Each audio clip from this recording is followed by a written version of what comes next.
Hi there, and welcome back to School Holiday Specials with NLB. My name is Sarah. I'm a librarian with the National Library Board, and today I'm not at the library but at the Chian Natural History Museum. As the name implies, this museum is about natural history. They have many amazing displays of animals, insects, plants, and also dinosaurs. Dinosaurs are creatures that lived millions of years ago, but over here, they've got three. So let's go check it out.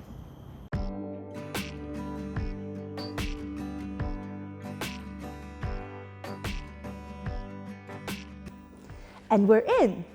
There are so many exciting exhibits on science and natural history here, but the ones that we are here for are these big dinos!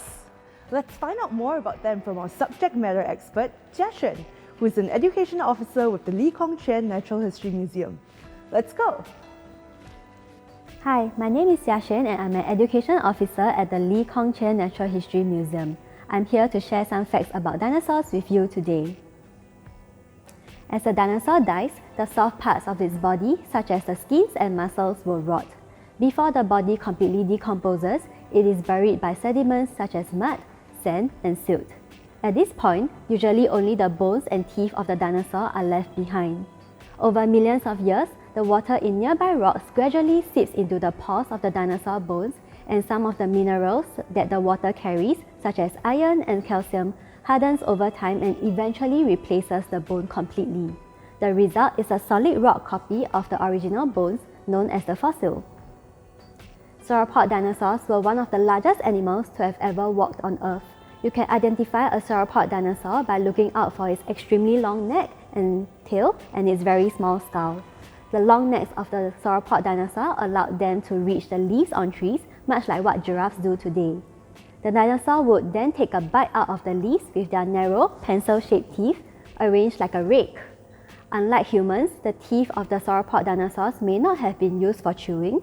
Instead, they may have been used to strip leaves, which would then be swallowed almost whole. With their tremendously long tails, sauropod dinosaurs could have used their tails as a fast, powerful whip to scare or injure predators. Some scientists also believe that some sauropods may have been capable of producing an explosive sound known as the sonic boom.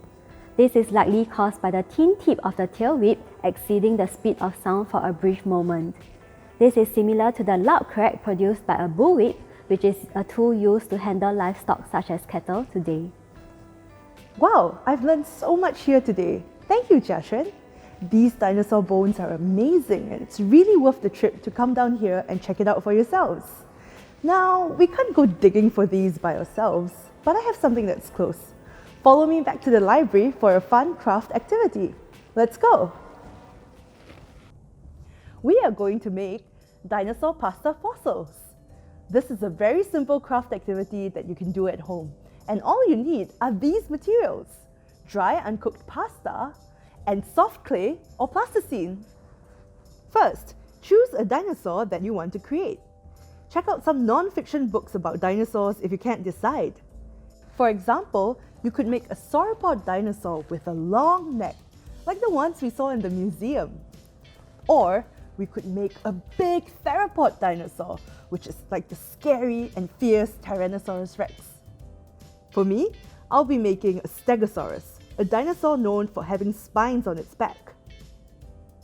Once you have chosen the dinosaur you want to create, have a picture of it close by for reference. This will help you as you form your fossil out of the uncooked pasta. Now, take your soft clay and spread it out flat on your workspace. This will form the base area where you'll imprint your dinosaur fossils.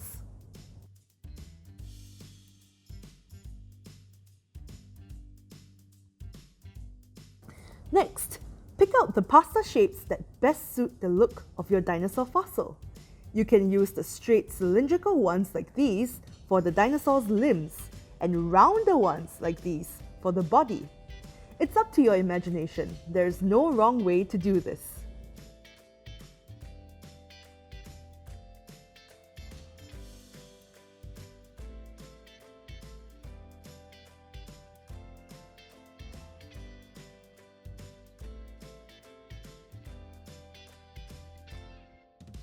Ta-da! Here's my completed Stegosaurus. Look at the spines on its back. Remember, if you use these pasta shells in this activity, do not consume them. If you want to find out more about dinosaurs, here are some book recommendations that you can find in our public libraries. Non-fiction books about dinosaurs are mostly found under the call number 567.9. We hope you've enjoyed learning about dinosaurs from this video, and a huge thank you to my friend Chian for joining us today. We'll see you soon. Bye!